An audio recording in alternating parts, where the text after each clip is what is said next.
दूसरा टाई आज के दिन का एकदम गर्मा गर्म तंदूर से निकल रहा है जी। दिल्ली दंगल वॉरियर्स के सामने है हरियाणा थंडर्स। ये तो दो पड़ोसियों की टक्कर है। हरियाणा के बहुत से रेसलर दिल्ली के दंगलों में आके ही प्रैक्टिस करते हैं और ये दोनों टीमें अपना पिछला मैच जीत कर आई हैं। ब्रिजभूषण शरण सिंह साहब जो कि पूर्व प्रेसिडेंट हैं WFI के, उन्होंने सिक्का उछाला और टॉस किसने जीता? दिल्ली ने जीता। यानी कि order of play Delhi decide करेगा। सुजीत कलकल डिसाइड करेंगे कि यूई सुसाकी किस नंबर पे आएंगी। टॉस जीतने का ये फायदा होता है, आप ऑर्डर ऑफ प्ले डिसाइड कर सकते हैं। और ये भारतीय कुश्ती संघ के पूर्व अध्यक्ष ब्रिजभूषण शरण सिंह का सपना साकार होता हुआ प्रो रेसलिंग लीग के रूप में, और उसकी वापसी हो गई है। और पहला मुकाबला आप देखेंगे महिलाओं के 76 किलोग्राम वर्ग में काजल उतरेंगी, भारतीय रेसलर। और फिर 57, 53 और 125 किलोग्राम मुकाबला। तीसरा मुकाबला है यूई सुसाकी का। आज उम्मीद करते हैं यूई खेलें। पिछले मैच में उन्हें वॉक ओवर मिला था। नेहा सांगवान के सामने कार्ला होंगी, सुजीत कलकल कैप्टन, उसके बाद आएंगे तुमुर के सामने, अंजलि के सामने इरियाना फ्रॉम हरियाणा, परविंदर खेलेंगे दुरान से और हादी खेलेंगे अशरफ अशरोफ से। ये है जी ऑर्डर ऑफ प्ले इस मैच का। आइए मिलके स्वागत करते हैं दिल्ली दंगल वॉरियर्स का।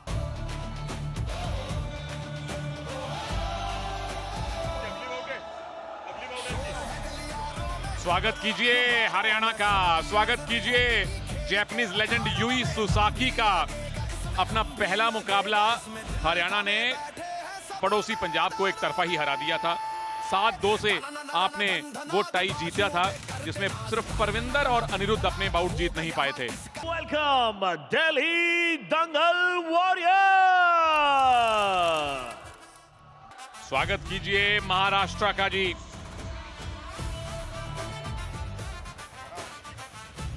दिल्ली दंगल वॉरियर्स पिछले मैच में महाराष्ट्र को हराया था उन्होंने। उस टीम का स्वागत कीजिए जिन्होंने महाराष्ट्र को 6-3 से पटकनी दी थी। सुजीत कलकल टीम के कैप्टन, खुद वो अपना बाउट जीते थे। In the 76 kg category, European champion, world level finisher, Anastasia Alpayeva. ऐसा इनका नाम है वैसा ये काम भी करती हैं। हमने पिछली बार मजाक में कहा था कि एनास्तासिया एनेस्थीसिया दे देती हैं अपने विरोधी को, और वही किया था। महाराष्ट्र की हर्षिता को पिन फॉल करके हराया था। वो पहला पिन फॉल था प्रो रेसलिंग लीग सीजन 5 का। को हौसला तो बहुत मिला होगा मनोज पाजी इनको। काजल ढोचा, नाम याद रखिएगा काजल का, क्योंकि बहुत सारे गोल्ड मेडल इनके घर में टंगे हुए हैं, राष्ट्रीय स्तर के भी और अंतर्राष्ट्रीय स्तर के भी। और पिछले मैच में पंजाब की प्रिया को इन्होंने हराया था। ये स्फूर्ति देता है, ताकत देता है, और अगली प्रतियोगिताओं के लिए आपका मनोबल भी बढ़ाता है। तो चलिए पहला बाउट शुरू। बेस्ट ऑफ 9 एनास्तासिया आपकी दाईं तरफ है, ब्लू कॉस्ट्यूम लेकिन रेड रेसलर, क्योंकि लाल पट्टी है देखिए उनके सिंगलेट के नीचे। और ऑल ब्राउन में है काजल जो कि ब्लू रेसलर कहीं जाएंगी, हम कंफ्यूज नहीं करते। ब्राउन सिंगलेट में काजल हैं, ब्लू में एनास्तासिया हैं, और मैं ब्लैक में हूं मनोज पाजी आज। ओ क्या बात है, शुरुआत कर ली काजल ने, बड़ी शानदार टेक डाउन के 2 पॉइंट। जी हाँ, जिस तरह से प्रिया मलिक को पिछले मुकाबले में हराया उन्होंने, और आप देख सकते हैं ईश्वर दहिया को काजल ने 2 अंकों के साथ एक अच्छी शुरुआत। उंगलियां यदि आप पैरों हाथों में फंसाएंगे और वो फिर आपके लिए मुश्किलें पैदा करेगी, और एक तरह से एक चैलेंज, आपको एक चेतावनी दी गई है। ये पहली चेतावनी है, और यदि अगर आपने ये सिलसिला जारी रखा तो कॉशन का अंक आपके खिलाफ जा सकता है। चलिए आक्रामक शुरुआत हुई है, इसमें कोई शक नहीं है। डबल लेग अटैक की ट्राई है। काजल कह रही हैं कि मुझसे 1 पॉइंट ले लीजिए, ज्यादा नहीं दूंगी। बाहर चली गई पर 1 ही पॉइंट लूज किया। अंतर कम हुआ, लेकिन काजल अभी भी बढ़त पर।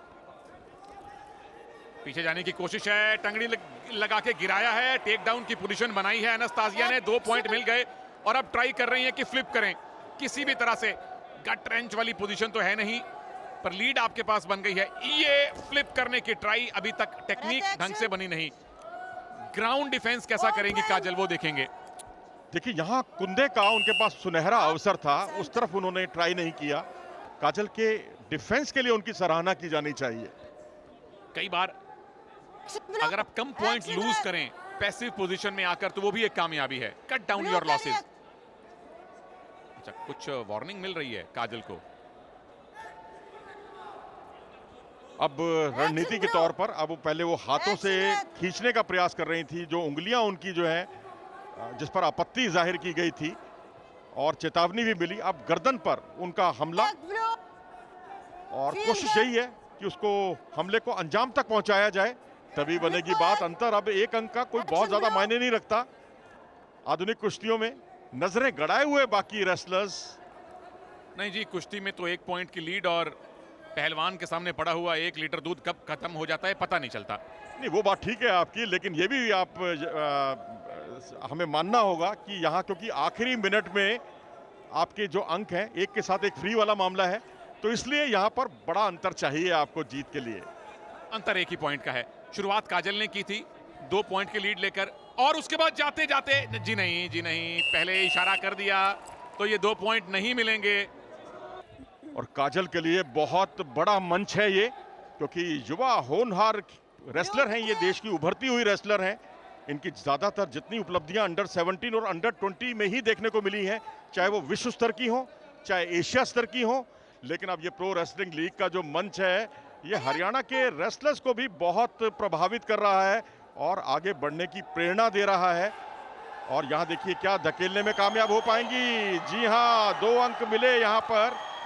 और जब 76 किलोग्राम का मुकाबला हो और आप बहुत अटैकिंग लड़ते हैं तो उसके मायने कुछ अलग होते हैं।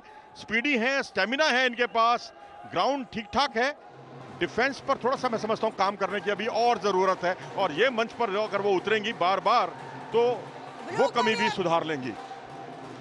फिलहाल तो 1 पॉइंट की लीड है, इसे और सुधारने की जरूरत है क्योंकि बस 1 मिनट और बाकी है पावर मिनट आने में। एनास्तासिया पिछले मैच एक वार्निंग मिल रही है काजल को।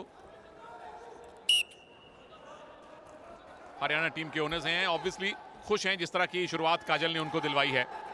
फिर से सिंगल लेग अटैक है, इस बार कौन सा दाव लगेगा? टेक डाउन 2 पॉइंट बिल्कुल मिलेंगे। 1 पॉइंट मिला है बाहर ले जाने का, वो टेक डाउन के 2 मांग रही हैं। भाई उसके लिए पहले दोनों नियमों का पालन कीजिए, दोनों घुटने मैट पर लगाइए, तभी तो अंक मिलेगा ना आपको। प्रत्याशित लगा हमें दूर से देखने पर कि दूसरा घुटना उनका लगा नहीं था। चलिए 3 पॉइंट लग गए जी लीड में। काजल अभी लीड में है फिलहाल और आधा मिनट बाकी है पावर मिनट आने में। काजल अगर इस बाउट को जीतती हैं मनोज पाजी, क्या ये अपसेट की श्रेणी में आएगा? जी हाँ, बिल्कुल कह सकते हैं, क्योंकि युवा होनहार खिलाड़ी हैं, टैलेंटेड हैं, बहुत मेडल जीते हैं इन्होंने। लेकिन जब सीनियर लेवल की कोई रेसलर सामने हो और वर्ल्ड चैंपियनशिप में 5वां स्थान हासिल करने वाली रेसलर सामने हो, और ऐसी रेसलर जिन्होंने पिछले मुकाबले में स्टेडियम की छत दिखा दी हो, और ये बैक साल्टो की पोजीशन बनी, पांव के बीच में लंबा फासला, बैक साल्टो लगाने का कोई अवसर नहीं दिया। पावर मिनट शुरू हो गया है और यहाँ पर जितने अंक बटोरेंगे उसके डबल आके जाएंगे।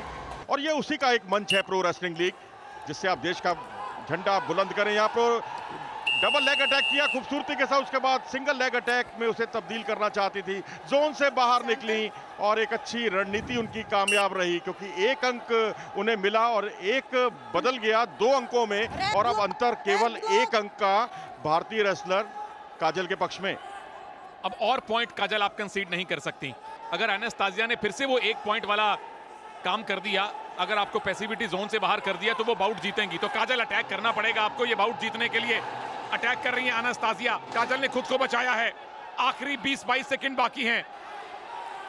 अब यहां टाई तो होने की संभावना नहीं है, क्लियर मैंडेट आने वाला है। जी हाँ, हाथ चलाकर बात नहीं बनेगी, तकनीक लगाकर बात बनेगी। और यहाँ सच ये है कि काजल आखिरी 8 सेकंड में आगे है, केवल 1 अंक से उन्हें वक्त काटना है। और यहाँ पट लगाने की कोशिश की है और उत्साह में ज्यादा, विश्वास में कम, और घड़ी की रफ्तार को वो पटकनी नहीं दे पाई, ना अपोनेंट को दे पाई। और इस तरह से प्रो रेसलिंग लीग के मंच पर एक और उलटफेर देखने को मिला, जो यहाँ काजल की तरफ से देखने को मिला। और मैं समझता हूँ कि प्रो रेसलिंग लीग की एक खोज है, जिन्होंने पहले भारत की उदीयमान रेसलर प्रिया मलिक को हराया था पहले मुकाबले में, और दूसरे मुकाबले में एनास्तासिया जो कि वर्ल्ड चैंपियनशिप में 5वें स्थान पर रही थी, उन्हें शिकस्त दी और सहजता के साथ अच्छे आक्रमण भी किए और अच्छे डिफेंस का परिचय भी दिया।